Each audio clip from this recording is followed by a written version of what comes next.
guys, my name is Crystal Drayton and I have major depressive disorder. I have generalized panic disorder. I had postpartum in 2013 and I was also diagnosed with postpartum 2 and borderline personality disorder. But don't call me crazy. So you approached me about doing a video instead of writing a testimony. What made you want to do a video instead of write a piece? I think by just seeing someone's face and hearing their voice and their tone, and I think that speaks volumes. It's one of those things where you see the person, you say like, wow, like she's real and she's, Gives living. it a more human vibe. Yes. Makes you feel more relatable. Yes. So that has been always so important to me, and I'm always willing to write about it. But if I have FaceTime with someone or anybody, I think it really is important. I first realized that I had a mental illness when I graduated high school. And a few things had just been building up throughout my childhood. And there was an event in my life that made me just break. And that's when I finally went to the therapist and they diagnosed me. I had always been an anxious person, and I had always felt a little withdrawn from society and high school in general. But I think that the biggest breaking point in my entire life was when my boyfriend of 3 years had passed away in a car accident. After he passed away was the first time that I was prescribed a medication for my emotions, a psychiatric medication. And I had taken that to kind of subside my anxiety and to get through each day. So I think that really was my breaking point. And I, was prescribed these medications by the psychiatrist. I was seeing a therapist at that point. So I was getting the help that I needed. But I always felt like it never really was enough for me. I always think of depression as a two-parter. It's emotional in your brain. You feel these, thoughts, and you feel, the sadness or the anger or the anxiety.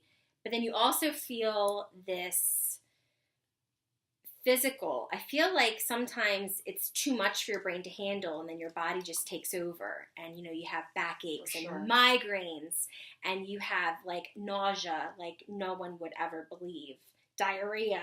I mean, it's crazy how much your body is trying to protect yourself too, and I think that's what happens.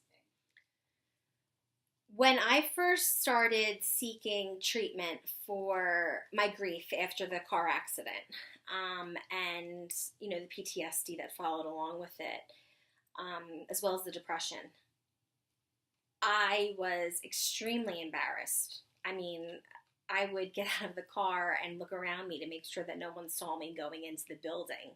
I was torn because in my gut I knew that it was the best thing for me to do at that time. But I also was just so ashamed that I needed to ask a professional for help with my feelings. I know my feelings the best, and that was hard for me. Once I started seeing a lift in my depression after quite a few years of different meds and, different forms of therapy, I kind of was giving it more credit because I saw how much good it was doing for me. So when I was first diagnosed with just generalized depression and anxiety,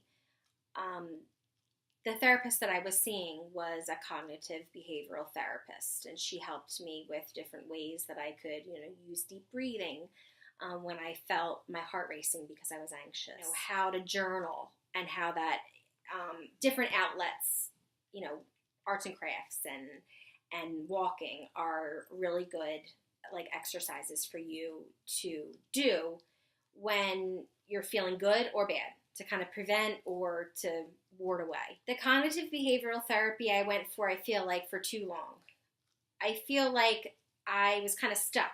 I was seeing multiple therapists, one went out on maternity leave and never came back. Another one moved to a different practice and they didn't accept my insurance. And through a bunch of these therapists, I learned, different styles, which was great. But it never gave me that tight, safe grip feeling of, I can trust you. And that was really important for me. So the cognitive behavioral therapy was still on my radar, but I started to seek different methods. When I got pregnant with my daughter, who's now 5, I had extreme anxiety when I was pregnant with her. I went to the University of Penn and I saw an amazing group of doctors who gave me something called transcranial magnetic stimulation, TMS, and it's just a magnet and it taps a certain part of your brain that helps kind of reset the anxiety feelings and kind of lessen them. There's different kinds of TMS, but I was getting that one because I was pregnant and it was safe for the baby, it was safe for me. They only saw a 25% increase in my mood. And after driving back and forth probably for 10 weeks, every day, Monday through Friday, it got to be a lot, especially when I was pregnant. So, I dealt with the anxiety with just normal therapy until after I had the baby. And when she came, I sort of felt something like I lost something. It was very hard to describe. Went home a couple days later from the hospital, and a week later, I just remember sitting in her room, rocking her. And in the background, I remember it so vividly, my husband was on the phone with my therapist at the University of Penn. And all I heard him say, and this was what really changed my life, he said, "You really think she has postpartum?" And I just remember the tears were running down my face, and I was holding her, looking at her, thinking all of our lives are going to change. I was warned about this. I was predisposed because of my other mental illnesses. I just remember, not being able to breastfeed. That was big. I was sleeping a lot. I was crying a lot. I was not coming out of my room a lot. So it was hard. That I was treated with lithium. So a really high dose of lithium. That's why I couldn't breastfeed. So I have been on lithium since 2013. And today is April 14th, 2018. So that's a long time. There are mixed reviews, I guess you should say, about lithium.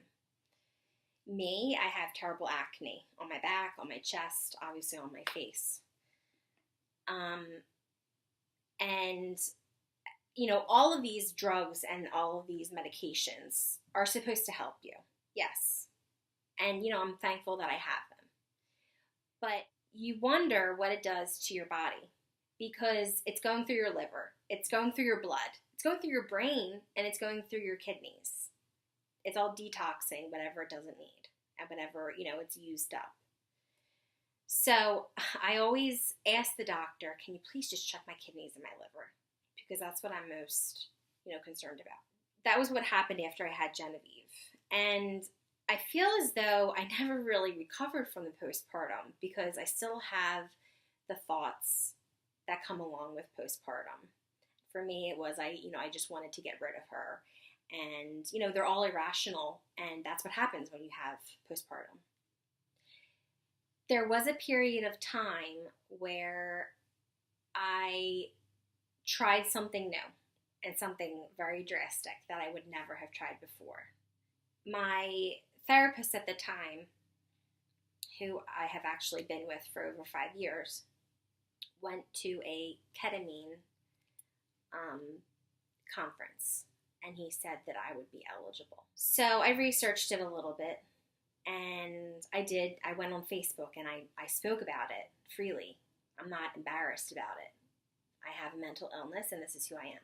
I told everyone on Facebook that, this is what I have to do. I have to just keep moving on and do everything that I can to get through life in general. I have a 5-year-old. I have a husband. I have a family. So I went and I talked to the doctors about what it would be like to be on the ketamine, and I got treated with it. It is a component of anesthesia, so it does make you have hallucinations while you are having the drip go into your bloodstream. Is that what it is? It's an IV drip? It is an IV drip, yeah. And the nurse comes and takes your blood pressure and makes sure that your vital signs are okay, and they monitor you very closely, because you could have a reaction at any point. It's probably one of the safer intravenous, medications for depression that I've heard of. I've researched many of them, and I've tried many of them before, so I felt pretty confident that this one was going to help me lessen my depression. After a few weeks of getting treated, I did have fun while I was under. I went on an elephant ride to see Taylor Swift. Ooh. And I was singing on stage with her, sitting on top of the elephant. I love elephants. Yes. That's my favorite animal ever. You know what? It was worth a try. It didn't do anything for me, unfortunately. It's not for everyone. And I lost a lot of money because insurance didn't cover it, because it was still under the experimental phase. Exactly. So I have been seeing my wonderful therapist once a week. I go every Thursday. And then every other Tuesday, I see my psychiatrist. That's basically just for a check-in, because I am on some pretty heavy-duty medication. And I think he's just trying to keep both of us safe, because, there is always the risk of overdosing, and especially when you have bipolar and you're manic, and, you could grab that, pill bottle and just take your life. About a year and a half ago, I hadn't slept for probably 5 or 6 days. Oh.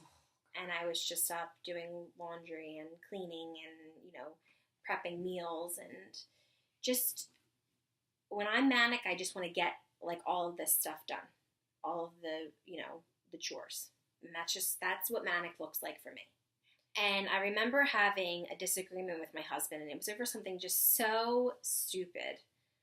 But I stormed out of the house in my pajamas and my slippers. And I ran into oncoming traffic, into a busy road.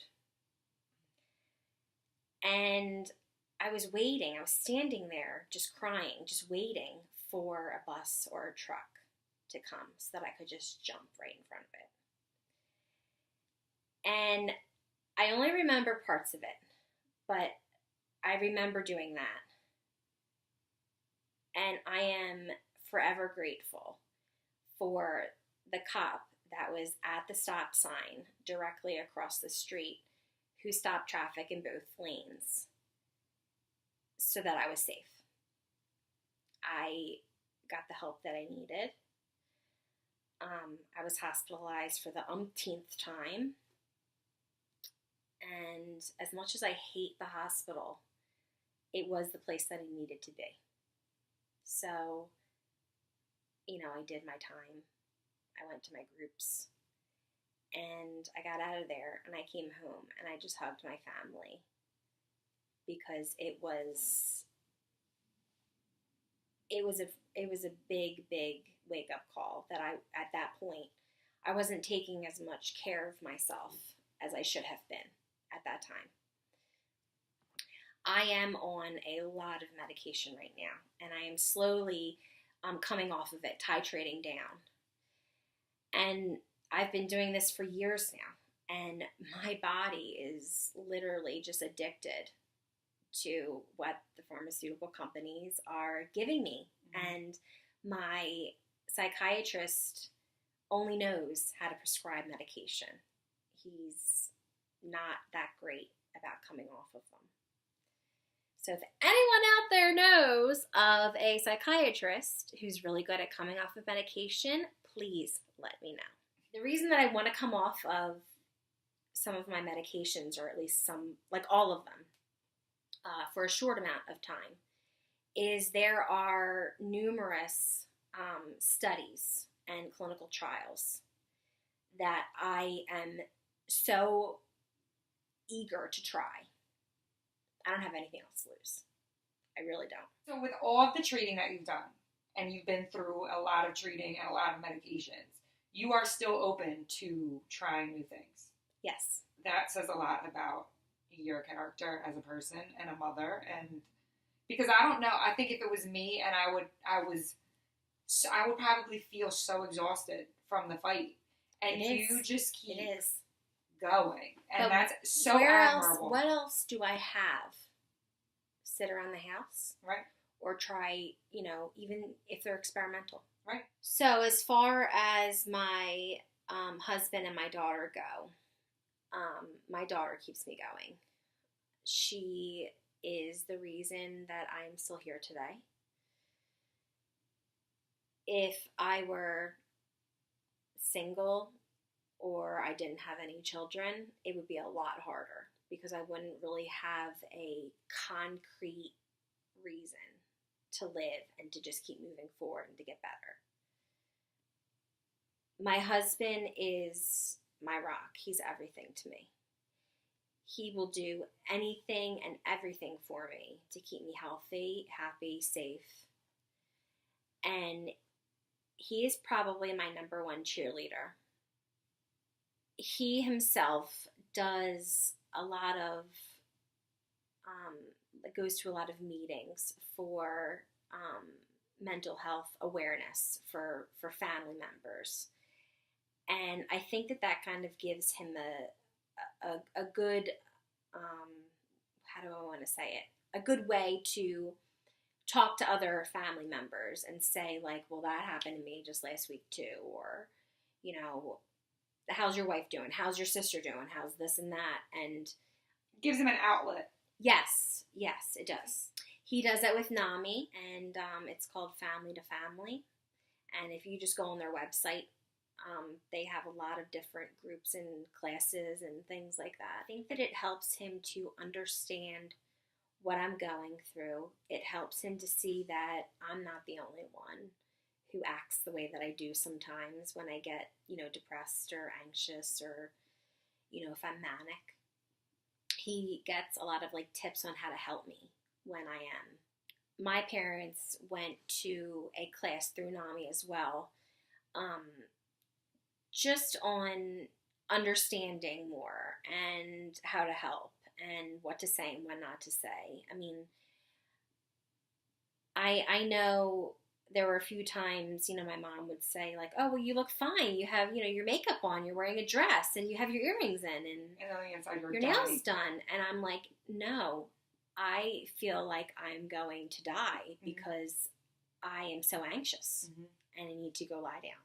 Now, I feel like both of my parents are a lot more understanding in my illness. I think that having compassion towards someone who has a mental illness is the number one thing. If you were going to do anything to help someone who has a mental illness, is to have compassion.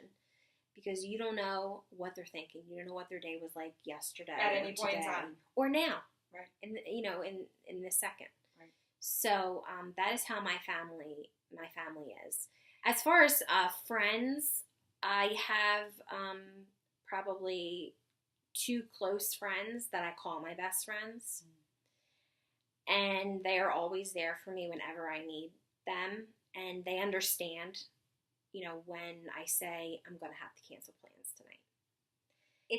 It's people like that and who are understanding of my condition and my overall lifestyle, because I have a very different lifestyle from a lot of other people. because of my mental illness, and I'm okay with that. Right. I accept it, and I'm okay with it. Yeah. And that right there is half the battle. You're right. It really is. It's the people in my life that help and that keep me going and that make me laugh. I mean, if you can make me laugh, you're like my best friend.